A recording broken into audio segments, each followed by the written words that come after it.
कैसी अवस्था है वो? अपने आत्म तत्व के अनुभव रूप या अपने आत्म तत्व के श्रद्धान रूप अवस्था है ना। तो ये सम्यक दर्शन हो गया। और उसी को ज्ञान की बात करते हैं तो जो ज्ञान है, तो ज्ञान तो जीव द्रव्य का लक्षण ही है, मुख्य गुण ही है जीव द्रव्य का।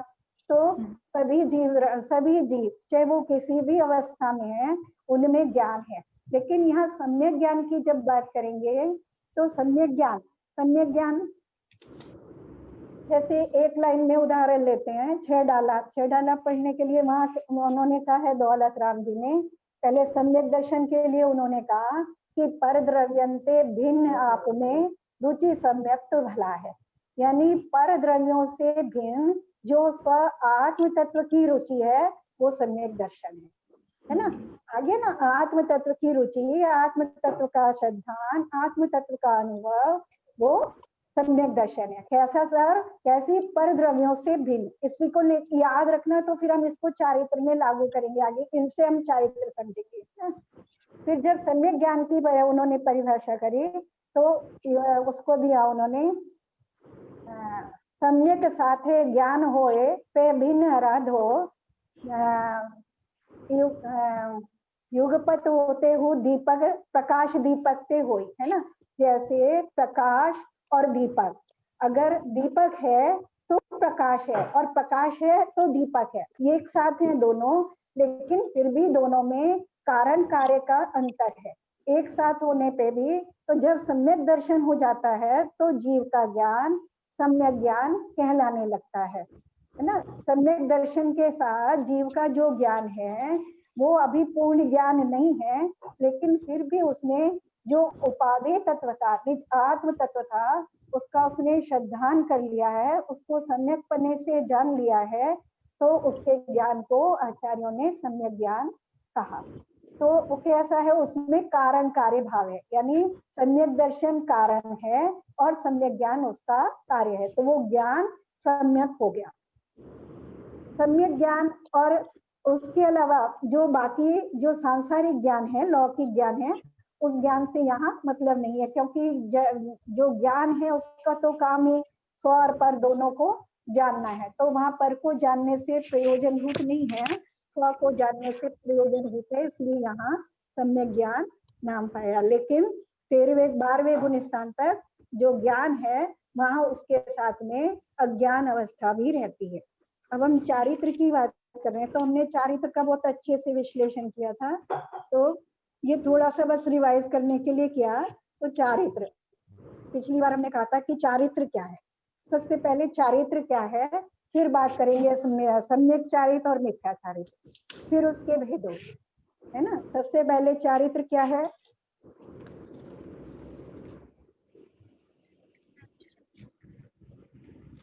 कुछ भी परिभाषा जो भी तुम्हारे समझ में आती है करो।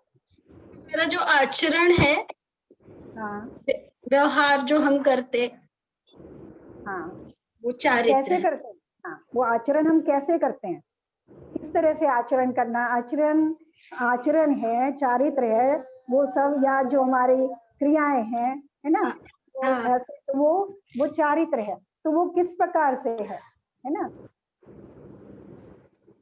जो मैं हूँ, मैं अब जैसे हम मैं की बात कर रहे हैं, तो अभी हम जिसको मैं कह रहे हैं वो दो द्रव्य हैं मिले हुए, एक भिन्न द्रव्य है, एक पुद्गल द्रव्य है, दोनों को मिलाकर भी हम मैं बोलते हैं ना कि मैं, है ना, शरीर सहित को हम मैं बोलते हैं। तो क्या शरीर की क्रियाएं चारित्र हैं या जीव की क्रियाएं चारित्र हैं या दोनों की मिलाकर के चारित्र हैं?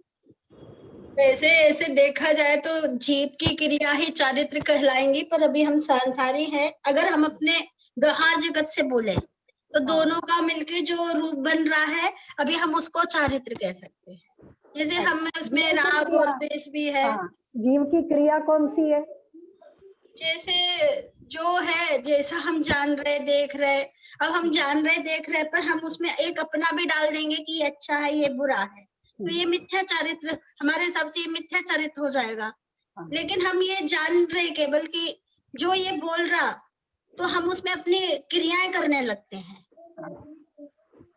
जानने और देखने के साथ, हाँ ठीक है, हाँ जो क्रियाएं करने लगते हैं वो भी उपचार से चारित्र कहलाता है।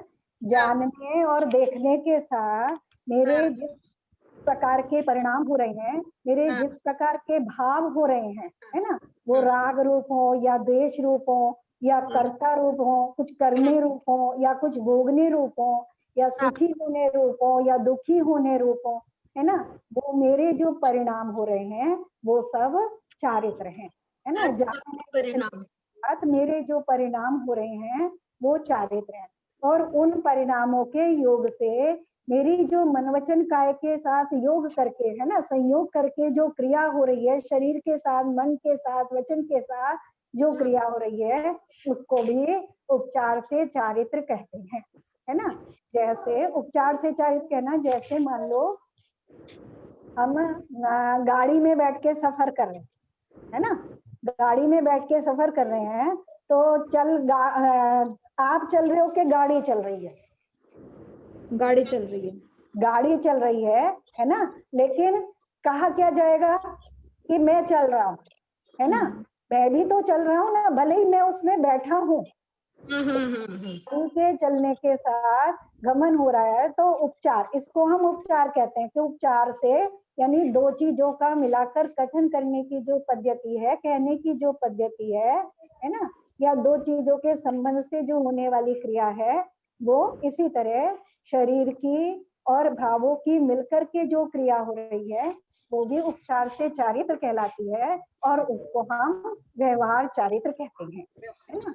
जो जीव के भाव हैं वो कैसे भी किसी प्रकार के भी जो परिणाम हो रहे हैं ना नीचे, अब हम देखो जैसे जान रहे हैं, जैसे स्व और पर को जानता है ना, हमने कहते हैं ज्ञान का कार्य जो है स्व और पर को जानना है।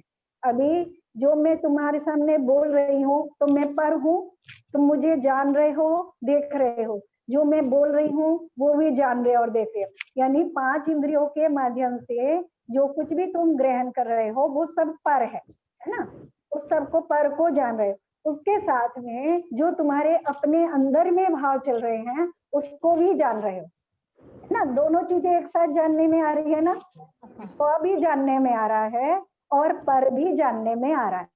अपने अंदर चलने वाले भाव अलग से जानने में आ रहे हैं, क्योंकि वो इंद्रियों के माध्यम से जानने में नहीं आ रहे, उसमें इंद्रियां थोड़ी ना काम कर रही है। जो मेरे अंदर जो भाव चल रहे हैं, संकल्प विकल्प चल रहे हैं, सुख रूप चल रहे हैं, दुख रूप चल रहे हैं, करने रूप चल रहे हैं, जानने रूप चल रहे हैं, उनको भी मैं जान रहा हूँ, और बाहर से जो मेरी इंद्रियां ग्रहण कर रही हैं उनको भी इंद्रियों के माध्यम से जो मैं ग्रहण कर रहा हूँ वो भी जान रहा हूँ, है ना।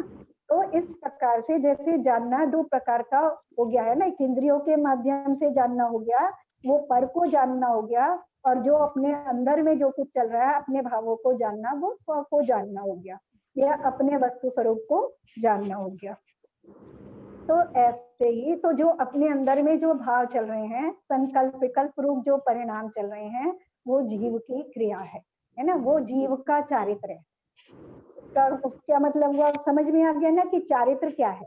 जो मेरे परिणाम हैं, जो मेरे संकल्प विकल्प रूप परिणाम हैं, या मेरे जानने देखने के साथ जो मेरा परिणाम, मेरे राग द्वेष रूप परिणाम जुड़ रहे हैं, सुखी दुखी होने रूप परिणाम है, वो सब चारित्र है ना। अब वो चारित्र, वो परिणाम दो प्रकार के, एक शुभ रूप, एक अशुभ रूप, या एक पहले मिथ्या रूप बात कर लेते हैं, एक मिथ्या चारित्र और एक सम्यक चारित्र, है ना। तो जब तक निज स्वतत्व का अनुभव नहीं है ना, जहां हम वेद विज्ञान ही नहीं कर पा रहे कि जो मैं बाहर से ग्रहण कर रहा हूँ वो सब पर है, इंद्रियों के माध्यम से जो ग्रहण कर रहा हूँ वो सब पर है, और जो मेरे अंदर अपना मेरा स्वरूप है वो स्व स्वरूप है, जहां मैंने ये निर्णय ही नहीं किया है, वस्तु स्वरूप को जाना ही नहीं है, तो तब तक होने वाले मेरे जितने भी भाव हैं, मेरा जितनी भी शरीर से होने वाली क्रियाएं हैं, मन से होने वाली, वचन से होने वाली क्रियाएं हैं, या अंदर में चलने मेरे वाले परिणाम हैं, वो सब मिथ्या चारित्र कहलाते हैं। ठीक है, क्लियर है? कठिन लग रहा है क्या? नहीं आंटी, कठिन नहीं लग रहा। ऐसे बोल सकते हैं पर और स्व में भेद नहीं कर पाना, हाँ, वो भी मिथ्या चारित्र हुआ। हाँ देखो, स्व और पर में भेद ही नहीं कर पाना, तो वहां तो सम्यक ज्ञान भी नहीं है, है ना। और अच्छा। मतलब जो चारित्र है वो सम्यक दर्शन और सम्यक ज्ञान के होने के बाद चारित्र होता है ना। ज्ञान ज्ञान होए पुनः चार, फिर चारित्र आ रहा, तो ऐसे उसकी पंक्ति अभी नहीं आ रही दिमाग में। मतलब सम्यक दर्शन और सम्यक ज्ञान होने के बाद, सम्यक दर्शन और सम्यक ज्ञान तो एक साथ होते हैं, ये हमने समझा ना, युगपत होते हैं, वो दीपक प्रकाशते, उसकी हमने परिभाषा करी जैसे, तो दोनों एक साथ होते हैं। उसके बाद जो हमारे परिणामों में परिवर्तन आता है और हमारी क्रियाओं में परिवर्तन आता है, उसका नाम चारित्र है। अच्छा अच्छा। है ना। उसके बाद सम्यक चारित्र है, उसका नाम सम्यक चारित्र है। उसके बाद यानी सम्यक दर्शन और सम्यक ज्ञान होने के बाद जो मेरे परिणामों में और मेरी क्रियाओं में परिवर्तन आता है, उसका नाम सम्यक चारित्र है ना। अब वो सम्यक चारित्र दो प्रकार का, एक निश्चय चारित्र और एक व्यवहार चारित्र, है ना। निश्चय चारित्र और व्यवहार चारित्र अभी समझा, जो जो एक है, अकेला है, शुद्ध है, यानी आत्मा का आत्मा में परिणमन होना, वो निश्चय चारित्र है। और आत्मा का शरीर के साथ मिलकर के परिणमन होना, वो व्यवहार चारित्र है ना। अब तो जितनी भी हम क्रियाएं करेंगे, यानी शरीर मन वचन काय के माध्यम से जितनी क्रियाएं करेंगे, वो सब व्यवहार चारित्र, निश्चय चारित्र और व्यवहार चारित्र। बिल्कुल सरल सी भाषा में समझ लो उसको, है ना। जो आत्मा के परिणामों में, अभी जब उसको और अच्छे से समझेंगे निश्चय चारित्र को और व्यवहार चारित्र को अलग अलग करके, अभी बस थोड़ा सा शॉर्ट में समझ लो, है ना। जो आत्मा की आत्मा में लीनता होना, या जैसे अकलंक देव ने स्वरूप संबोधन में कहा है कि आत्मा की जो सम्यक दर्शन सम्यक ज्ञान पर्यायों का निरंतर निरंतर होना, उसका नाम चारित्र है। जैसे सम्यक दर्शन सम्यक ज्ञान पर्यायों का निरंतर होना, जैसे जिस समय सम्यक दर्शन हुआ, सम्यक दर्शन को हमने कहा, क्या कहा कि पर द्रव्यन से भिन्न आप में रुचि सम्यक भला है ना। तो जिस समय मैं पर द्रव्यों से भिन्न होकर के अपने आत्म तत्व की रुचि कर रहा हूँ, उस समय मेरी सम्यक दर्शन रूप पर्याय है। लेकिन जिस समय मैं पर द्रव्यों को ग्रहण करने का भाव कर रहा हूँ, है ना, पर द्रव्यों के ग्रहण में मेरी परिणति जा रही है, उस समय मेरी सम्यक दर्शन रूप पर्याय उपयोग रूप नहीं है ना। उस समय वो नहीं हो रही है, लब्धि रूप पड़ा है सम्यक दर्शन, लेकिन उस समय वो उसका परिणमन उस प्रकार का नहीं हो रहा है। ठीक है ना। ऐसे ही सम्यक ज्ञान, है ना, जिस समय मैं उस अपने ही निज तत्व को जान रहा हूँ, अपने ही परिणमन को जान रहा हूँ, उसी रूप क्रिया, तो उसी रूप मेरी क्रिया होगी, तब वो सम्यक ज्ञान रूप पर्याय होगी। अगर लेकिन मैं सम्यक दृष्टि हूँ, सम्यक ज्ञानी हूँ, लेकिन फिर भी मैं बाहर रूप कार्य कर रहा हूँ, है ना, पर द्रव्य के ग्रहण रूप क्रिया को कर रहा हूँ, तो वो मेरा चारित्र उस समय मेरा चारित्र नहीं कहलाएगा, है ना। मिथ्या चारित्र नहीं है, लेकिन फिर भी चारित्र नहीं कहलाएगा। अच्छा अच्छा। निश्चय चारित्र नहीं कहलाएगा वो, है ना। व्यवहार, हाँ, व्यवहार से भले उसको चारित्र की अपेक्षा दे देते हैं। जैसे उदाहरण ले, जैसे मान लो शांतिनाथ भगवान, है ना, हम उनको कहते हैं वो 3 पदवी के धारी थे, है ना, 3 पदवी के धारी थे। तो जब तक उन्होंने दीक्षा नहीं ली, तो वो चक्रवर्ती थे, चक्रवर्ती थे, तो सम्यक दृष्टि तो वो जन्म से ही थे, 3 ज्ञान के धारी थे, तीर्थंकर पद लेकर के पैदा हुए थे, उनके 5 कल्याण हुए थे। तो सम्यक दृष्टि थे, सम्यक दृष्टि थे, तो सम्यक ज्ञान पहले से साथ में होता है, तो सम्यक ज्ञानी भी थे, बल्कि 3 ज्ञान थे उनके पास, मति श्रुत अवधि, तीनों ज्ञान के धारी थे और तीनों सम्यक थे। लेकिन जब तक वो राज्य कर रहे थे, तो जो राज्य करना है वो ज्ञान भाव नहीं है ना। राज्य करना ज्ञान भाव नहीं है, 6 खंड को जीतना ज्ञान भाव नहीं है, 96,000 रानियों को उन्होंने, 96,000 रानियां थी, उनको ग्रहण किया तभी वो उनकी रानियां बनी, है ना। तो वो ज्ञान भाव नहीं है ना। तो ये ज्ञान भाव नहीं है। तो जब तक ये सम्यक दर्शन पर द्रव्य के ग्रहण का जो भाव है वो ज्ञान भाव नहीं है, वो सम्यक्त भाव नहीं है, तो वो सम्यक दर्शन और ज्ञान होते हुए भी वो चारित्र नहीं है, निश्चय चारित्र नहीं है। वो बाहरी क्रियाएं करते रहे तब भी वो निश्चय चारित्र नहीं है, इसलिए चारित्र नहीं कहा है ना। दीक्षा लेने से पहले इसलिए चारित्र नहीं कहा, संयम लेने से पहले।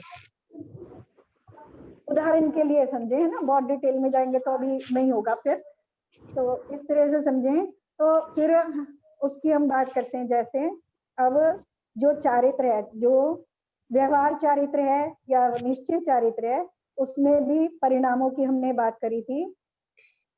2 प्रकार का है ना, एक हमारे परिणाम कैसे होते हैं, एक शुभ रूप होते हैं, एक अशुभ रूप परिणाम होते हैं, है ना। जब हमने पिछली बार चारित्र की परिभाषा करी थी तो किसी को याद हो तो हमने पूरा समझ करके ऐसे करा था कि पाप भावों से निवृत्त होना, कषायों की मंदता होना, है ना, और पंच परमेष्ठी में और निज आत्म तत्व में रुचि होना, उनके प्रति विनय होना, वो चारित्र है। सम्यक चारित्र की हमने परिभाषा करी थी ना, ऐसे याद है किसी को? याद होता है कि हाँ ये सुना है, पर ऐसे याद नहीं रहता है ना। 5 पाप हमने पढ़े थे ना, तो 5 पापों से हिंसा, झूठ, चोरी और परिग्रह, हिंसा, झूठ, चोरी, कुशील और परिग्रह, है ना।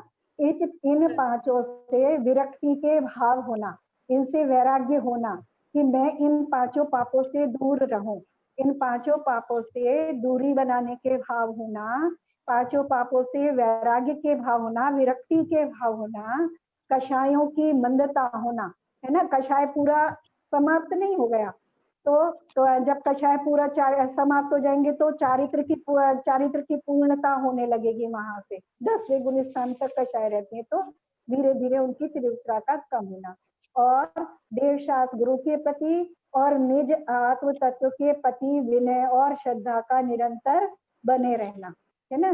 तो इसको हमने चारित्र में रखा, है ना। ये क्रियाएं चारित्र में कहलाती है, ठीक है, सम्यक चारित्र में। और जब ऊपर निश्चय चारित्र की बात करेंगे तो इन सब से भी हटकर, यानी एक निज शुद्ध आत्म तत्व में लीनता होना, वो निश्चय चारित्र। फिर चारित्र के 2 भेद किए। समझ में तो आ रहा है ना, बहुत कठिन नहीं है मेरे ख्याल से। जो समझ में आता है पर हम लोग आंसर नहीं दे पाते। लेकिन समझ में आ रहा है ना, क्योंकि जितनी हम बात कर रहे हैं उसको ना समझने के और अपने शब्दों की शैली में बात कर रहे हैं, बिल्कुल जैसे सिद्धांत की तरह से बात नहीं कर रहे हैं। जैसे आचार्यों ने कहा तुम्हें शब्द कठिन लगे तो ऐसे शब्दों में नहीं बात कर रहे हैं कि समझ में आ जाए, या हम थोड़ा बहुत, ज्यादा तो नहीं कर पाते ग्रस्त अवस्था में, लेकिन फिर भी थोड़ा बहुत उस मार्ग पे बढ़ पाए, है ना। तो फिर चारित्र के 2 भेद किए, एक देश चारित्र और सकल चारित्र। ये हमारा हुआ था ना पिछली बार, एक देश चारित्र की बात कर रहे थे हम, यानी जो पाप कार्यों से हटना है या कषायों की मंदता है, वो भी क्योंकि एक साथ पूरी नहीं हो पाती है, तो उसमें से उसको एक देश यानी उसके कुछ भाग रूप पापों का त्याग कर देना, है ना, कुछ थोड़ा सा पापों का त्याग कर देना, वो एक देश चारित्र में आता है। और कषायों की एक चौकड़ी का अभाव हो जाना, है ना। एक चौकड़ी तो सम्यक दर्शन के समय ही चली जाती है, और दूसरी एक देश संयम धारण करने के समय उसका भी उपशम हो जाता है। उसको हम एक देश चारित्र, संयमा संयम या शावक कहते हैं। जो एक देश चारित्र को धारण करता है उसको हम शावक कहते हैं, है ना। शावक की 11 प्रतिमाएं अभी हम पढ़ेंगे, लेकिन फिर शावक के भी हमने 3 भेद करे थे कि शावक किसे कहते हैं और शावक के कितने भेद हैं। जो श्रद्धावान है, विवेकवान है और क्रियावान है ना, उसे शावक कहते हैं। श्रद्धावान, विवेकवान और क्रियावान। तो श्रद्धा किसके प्रति श्रद्धा, ये तो अच्छे से क्लियर हो गया सबको, है ना। देव सच्चे देव गुरु के प्रति, आत्म तत्व के प्रति, हाँ, निज आत्म तत्व के प्रति, देव शास्त्र गुरु के प्रति श्रद्धा, वो व्यवहार श्रद्धा कहलाती है, व्यवहार सम्यक दर्शन कहलाता है। और निज आत्म तत्व के प्रति जो श्रद्धा है वो निश्चय श्रद्धा कहलाती है, वो निश्चय सम्यक दर्शन कहलाता है ना। तो श्रद्धा। फिर विवेक, विवेक मतलब हमें ये जानना है कि जो आत्म तत्व है, हम कैसे बताएं इसको?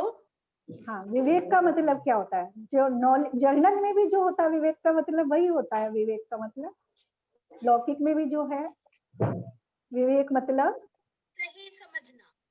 खुद की समझ से करना, मतलब हाँ, क्या करना, खुद की समझ से क्या करना, खुद की जो समझ सही है, मतलब जो हाँ, सही।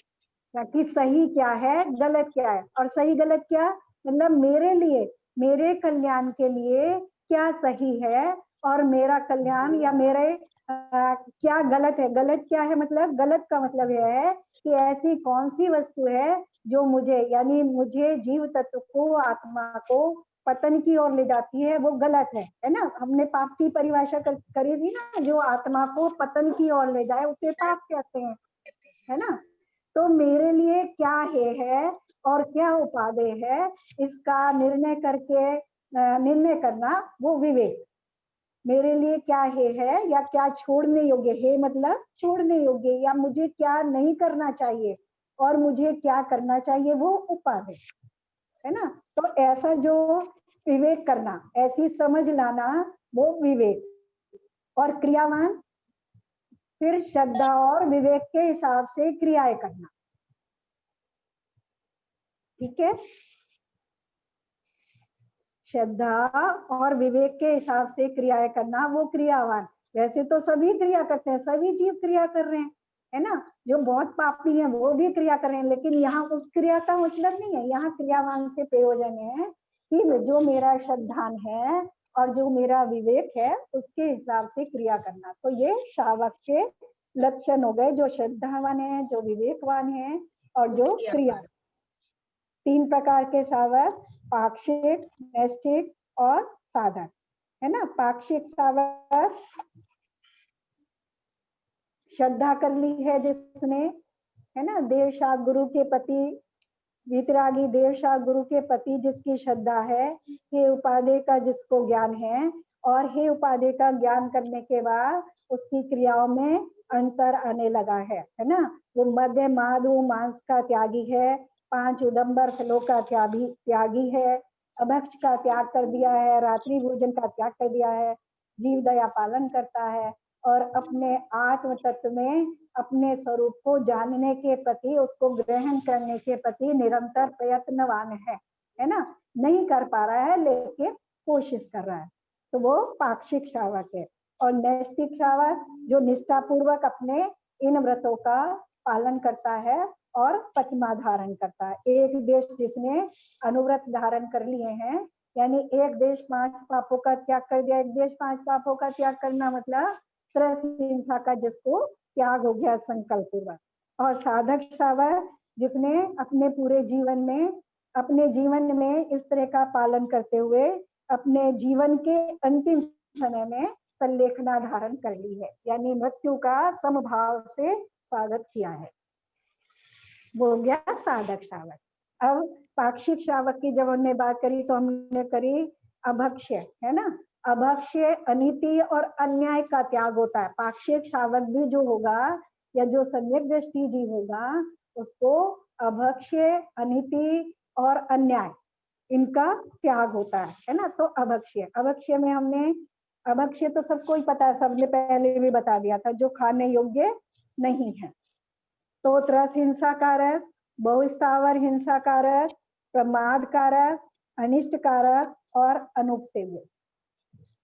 सबको पता है ये, इनको फिर से बताने की जरूरत है क्या? कौन बताएगा? चलो बताओ। त्रस हिंसा कारक क्या आता है? त्रस हिंसा कारक में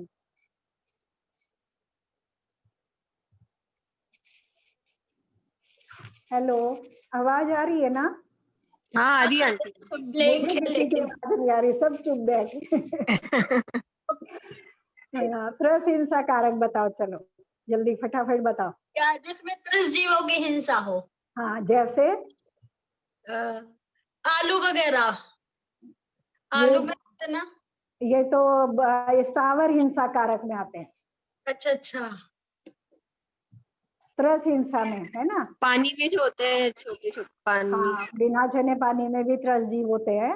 इसके अलावा मुख्य रूप से मांस, मदरा, मधु, अंडा, गुना, अन्न, है ना, और द्विदल, अमर्यादित, आचार मुरब्बा इत्यादि ये त्रस हिंसा कारक हैं। ठीक है, और बहुस्थावर हिंसा कारक में तो समझ में आता है स्थावर।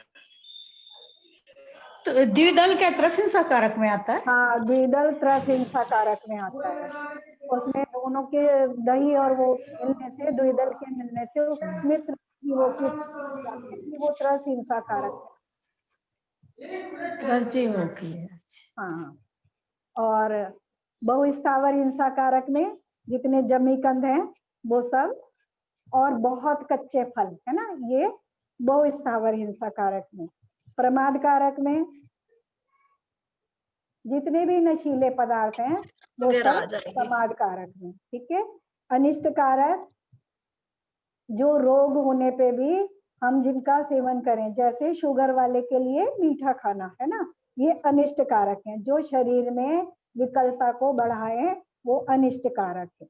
और अनुपसेव्य जो उत्तम कुल के या अपने नैतिकता से ग्रहण करने योग्य नहीं है, है ना, अनुपसेव्य, जैसे समूत्र, गोमूत्र, शंख, भस्म इत्यादि, ये सब अनुपसेव्य हैं। चलो, एक और इन्होंने प्रश्न दिया कि रात्रि भोजन क्यों नहीं करना चाहिए, तो ये सबको हम सबको पता है। अब ये नहीं करना चाहिए, अब आता है शावक के लिए, जो पाक्षिक शावक है उसके लिए भी आता है कि करना क्या चाहिए। ये तो हमने कह दिया कि नहीं करना चाहिए, है ना, तो करना क्या चाहिए? विवेक पूर्वक मैंने विवेक किया कि मुझे ये नहीं करना चाहिए और ये करना चाहिए, तो ये तो हमने कर लिया कि मुझे अभक्ष्य ग्रहण नहीं करना चाहिए, है ना। और अनीति का यानी किसी के साथ इस तरह का अनीति पूर्वक व्यवहार नहीं करना चाहिए, अन्याय से मुझे धनार्जन इत्यादि नहीं करना चाहिए। अब करना क्या चाहिए, है ना, तो उसमें आ जाता है शावक के 6 आवश्यक कर्तव्य। क्या करना चाहिए, है ना, शावक अवस्था में मुझे, क्योंकि मैं क्रिया के बिना रह नहीं पाता हूँ, तो मुझे क्या क्रिया करनी चाहिए। तो शावक के 6 आवश्यक कर्तव्य कौन कौन से हैं, सबको याद है ये तो, है ना।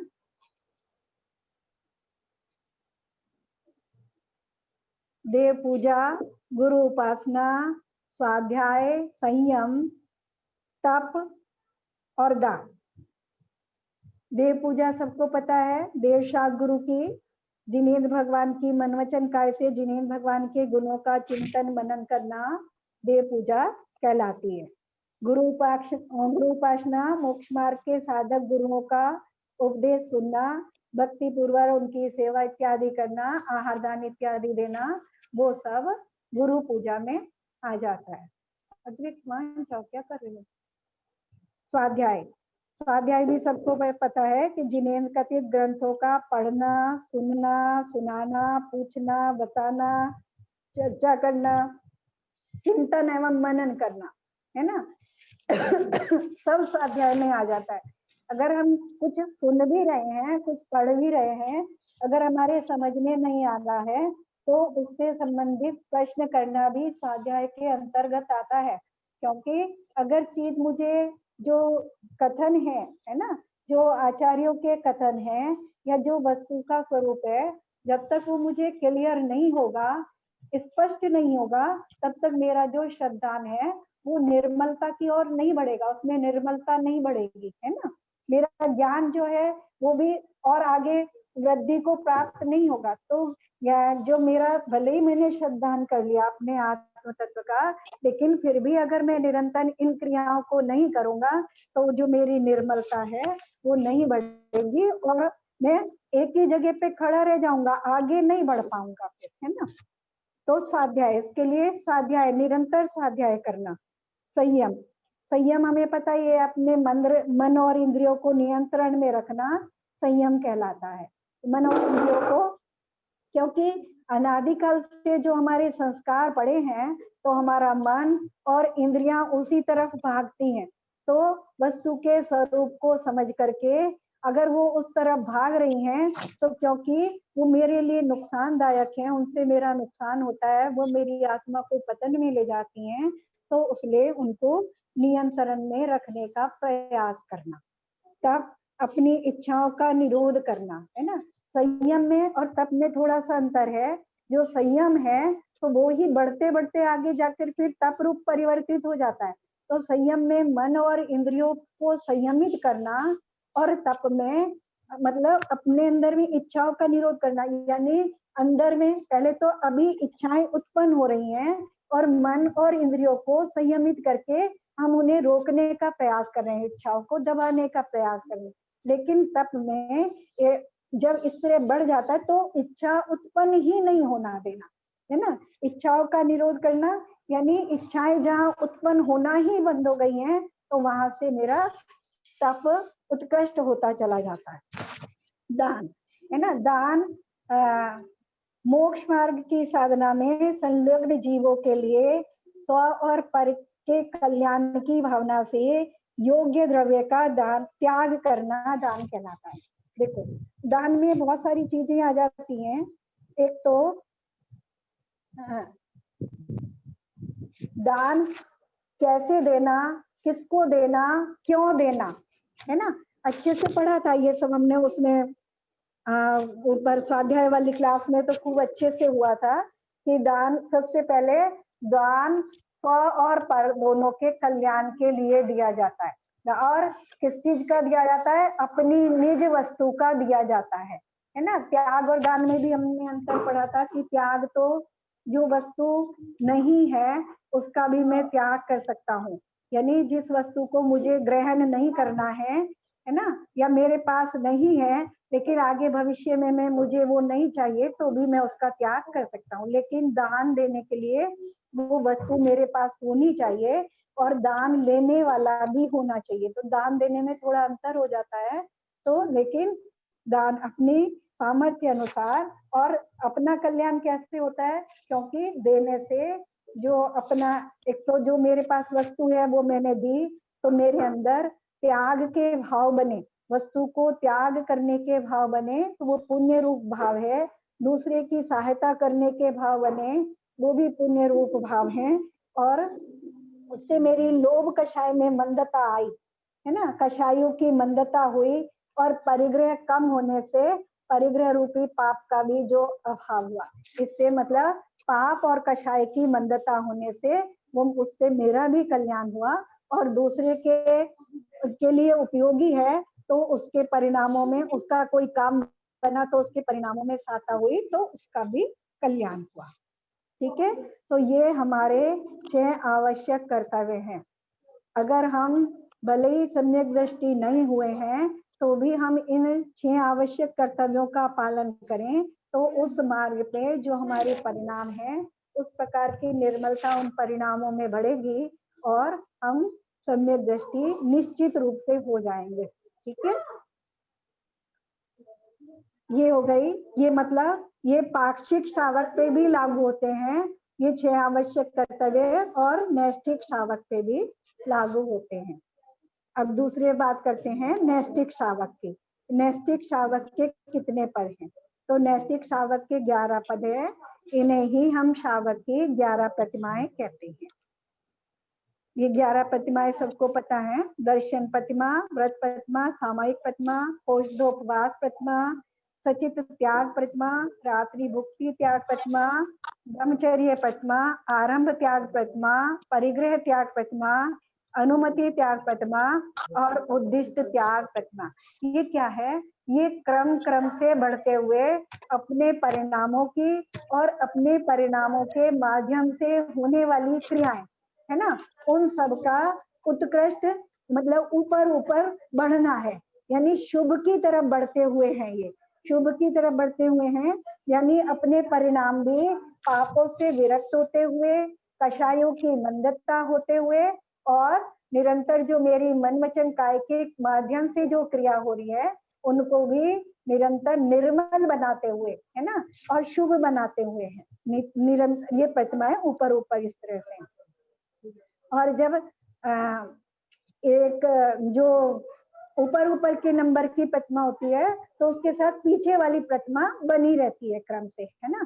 सबसे पहले 2 प्रतिमा लेते हैं जिसमें पहली दर्शन प्रतिमा और दूसरी व्रत प्रतिमा, है ना। दर्शन प्रतिमा यानी दर्शन प्रतिमा में क्या है सम्यक दर्शन सहित अपने जो सम्यक दर्शन को निर्मल करने की जो भावना बनी रहती है कि सम्यक दर्शन की जो पर्याय है वो निरंतर उत्पन्न होती रहे। वो क्या है? निज आत्म तत्व में प्रवृत्ति और परद्रव्य ग्रहण से विरक्ति। वो सम्यक दर्शन निज परद्रव्य से भिन्न आप में रुचि सम्यक भला है। ये बस याद रखो अच्छे से कि परद्रव्यों से भिन्न जो निज आत्म तत्व है उसमें निरंतर रुचि का बने रहना वो दर्शन पद्मा है। विद्या संसार शरीर भोगों से हमने पढ़े थे सम्यक दर्शन के जो लक्षण है सम्यक दृष्टि के, कि संसार शरीर भोगों से विरक्ति होना, पंच परमेष्टि में यानी अनुरक्त पंच परमेष्टि के चरणों में आसक्ति होना या भक्ति के भाव होना, वो सब पढ़ा था हमने। पढ़ा था ना, आस्तिक्य, प्रसम, संवेग और अनुकंपा, ये उसके लक्षण है सम्यक दृष्टि के, है ना। तो ये इसमें निरंतर पहली प्रतिमाधारी में ये निरंतर बने रहते हैं। दर्शन पद्मा का आचरण किस प्रकार होता है? दर्शन पद्माधारी शावक सदाचार का पालन करने वाला, न्यायनुति पूर्वक व्यापार करने वाला, अभक्ष्य त्याग, रात्रि भोजन त्याग, बाहर का होटल के भोजन का त्याग और प्रतिदिन देव दर्शन करने वाला होता है। यानी जिसको पहली प्रतिमा है उसका आचरण इस प्रकार का होता है। व्रत प्रतिमा में दर्शन प्रतिमा का पालन करते हुए निशल्य होकर के 5 अनुव्रत, 3 गुरुव्रत, गुणव्रत और 4 शिक्षा व्रत का पालन करना व्रत प्रतिमा कहलाती है। यानी 12 व्रतों का धारण करना। दर्शन प्रतिमा के साथ में 12 व्रतों का संकल्प पूर्वक स्वीकार करना वो व्रत प्रतिमा है। यानी दूसरी 2 प्रतिमाधारी फिर वो कहलाने लगता है। यहाँ से उसकी पंचम गुण स्थानवर्ती या शावक नैष्ठिक शावक वाली प्रवृत्ति प्रारंभ हो जाती है। यहाँ से जीव शावक कहलाने लगता है। तो उसमें 5 अनुव्रत तो सीधा से समझ में आते हैं ना। 5 पापों का एक देश त्याग, 5 पापों का एक देश त्याग अनुव्रत कहलाता है और 5 पापों का पूर्ण त्याग महाव्रत कहलाता है। बस इतना अंतर है कि 5 पापों का एक देश त्याग अनुव्रत कहलाता है और संपूर्ण त्याग पूर्ण त्याग महाव्रत कहलाता है। तो 5 पापों का एक देश त्याग यानी 5 अनुव्रत और 3 गुणव्रत, जैसे नाम से पता चलता है गुणव्रत, यानी जो इन अनुव्रतों में गुणों की वृद्धि करते हैं। ऐसे नियम जो इन 5 पापों के त्याग रूप मेरे व्रतों को बढ़ाने में, उनके गुणों को बढ़ाने में जो सहायता करते हैं, तो वो गुणव्रत। और शिक्षाव्रत माने शिक्षा देते हैं, यानी मुझे ऐसे जो नियम हैं जो मुझे आगे बढ़ने की यानी महाव्रत धारण करने की या महाव्रती तक ले जाने की मुझे शिक्षा देते हैं, वो ऐसे नियम शिक्षाव्रत कहलाते हैं। तो इनको अभी हम आगे पढ़ेंगे, तो ये हम अगली क्लास में पढ़ेंगे। बस यहाँ तक ही पढ़ेंगे आज कि व्रत प्रतिमा किसे कहते हैं। दर्शन प्रतिमा का पालन करते हुए निशल्य होकर 5 अनुव्रत, 3 गुणव्रत और 4 शिक्षा व्रतों का संकल्प पूर्वक ग्रहण करना व्रत प्रतिमा कहलाती है। इस प्रतिमा का धारी शावक व्रती कहलाने लगता है। यहाँ से व्रत संज्ञा प्रारंभ होती है। ठीक है, अभी यहाँ तक किसी को कुछ समझ में नहीं आया तो बात करते हैं ना। चलो, किसी को कुछ पूछना है तो 5 मिनट है ना अभी, तो क्योंकि इससे आगे का अभी अगली बार पढ़ेंगे। आंटी, जो अपन ने 5 वो अणुव्रत पढ़े, उसमें बोला था आपने कि एक देश व्रत पालन करना, तो ये एक देश व्रत क्या होता है? एक देश का मतलब है अनु का मतलब क्या होता है? छोटा, हाँ, है ना। और एक देश का मतलब क्या होता है? एक पार्ट, है ना। एक पार्ट मतलब कुछ हिस्सा, यानी जो व्रत है उसका कुछ पालन करना। जैसे मान लो तुमने रात्रि भोजन त्याग किया, है ना। रात्रि भोजन त्याग किया, अगर तुमने सूर्योदय के 48 मिनट से पहले और सूर्योदय के 48 मिनट के बाद, सूर्यास्त से 48 मिनट पहले और सूर्यास्त के 48 मिनट बाद तक चारों प्रकार के आहार का पूर्ण त्याग कर दिया तो वो पूर्ण त्याग कहलाया। ठीक है, ठीक है, उदाहरण के लिए समझ रहे हैं एक देश का मतलब। और अगर मैंने ऐसा ना करके कुछ नियम लिया कि मान लो 7 बजे तक का नियम लिया, मैंने 8 बजे तक का नियम लिया, या मैंने अन्न का त्याग कर दिया, या मैंने खाद्य वस्तुओं का त्याग कर दिया, पेय रखा, मान लो मैंने खाली पानी रखा, बाकी का त्याग कर दिया, तो यानी ये एक देश कहलाएगा। अच्छा अच्छा, है ना? क्या एक देश का मतलब हो गया क्लियर कि एक देश मतलब उसका मैंने कुछ पार्ट मैंने स्वीकार आंशिक कर लिया है, रूप से मतलब। आंशिक रूप से। हाँ, ठीक है, और पूरी तरह कर देना वो महाव्रत में आ जाएगा। हाँ, वो जब पूरी तरह कर देंगे तो वो महाव्रत में आ जाएगा, है ना? तो यहाँ जो 5 अनुव्रत हैं इसमें हिंसा, झूठ, चोरी, कुशील और परिग्रह का पूरा त्याग नहीं है ना? परिग्रह का जैसे प्रमाण कर लेते हैं तो एक देश त्याग हुआ ना, आंशिक त्याग हुआ, और जो मुनि है वो पूरे परिग्रह का पूरा त्याग कर देते हैं। हाँ हाँ चलो, और तो चारित्र समझ में आ रहा है हमें? हाँ, सम्यक दर्शन, सम्यक ज्ञान, सम्यक चारित्र। चलो कौन बताएगा, थोड़ा सा कोई बताओ सम्यक दर्शन के बारे में, सम्यक ज्ञान के बारे में।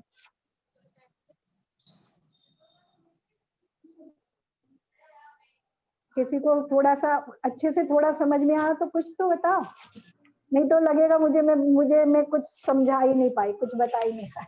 समझा रहे हैं। सम्यक दर्शन क्या? अच्छा, सबसे छोटी और सबसे आसान सी परिभाषा करके बता दो।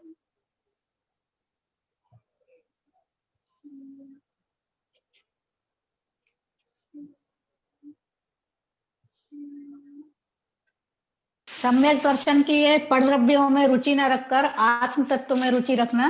हाँ, सम्यक दर्शन है। हाँ, ये परिभाषा अगर मेरे अच्छे से दिमाग में हमारे बैठ गई तो ये फिर मार्ग खोज लेगी, है ना?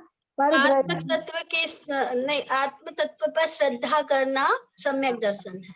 हाँ, आज ये तो परिभाषा होगी, लेकिन उसको हम समझे कैसे कि हम उसमें उसको अपने जीवन में लागू करने का पुरुषार्थ कर सकें कि पर द्रव्यों से जान रहे हैं ना, हटा करके, है ना? ऐसे समझो, पर द्रव्यों से अपने, हमने द्रव्य सब समझ लिए ना कि कितने द्रव्य होते हैं, है ना? एक में उसमें जीव द्रव्य हो, बाकी 5 द्रव्य अन्य हैं, और जीव द्रव्य के अलावा भी अन्य सब जीव द्रव्य पर द्रव्य हैं, है ना? ये हमने अच्छी तरह से समझा था। तो पर द्रव्यों से अपनी रुचि को हटा करके निज आत्म तत्व में रुचि करना सम्यक दर्शन। निज आत्म तत्व को प्राप्त करने की जिसको लगन लग गई है वो सम्यक दर्शन की प्राप्ति से बिल्कुल भी दूर नहीं है। ठीक है, और सम्यक ज्ञान,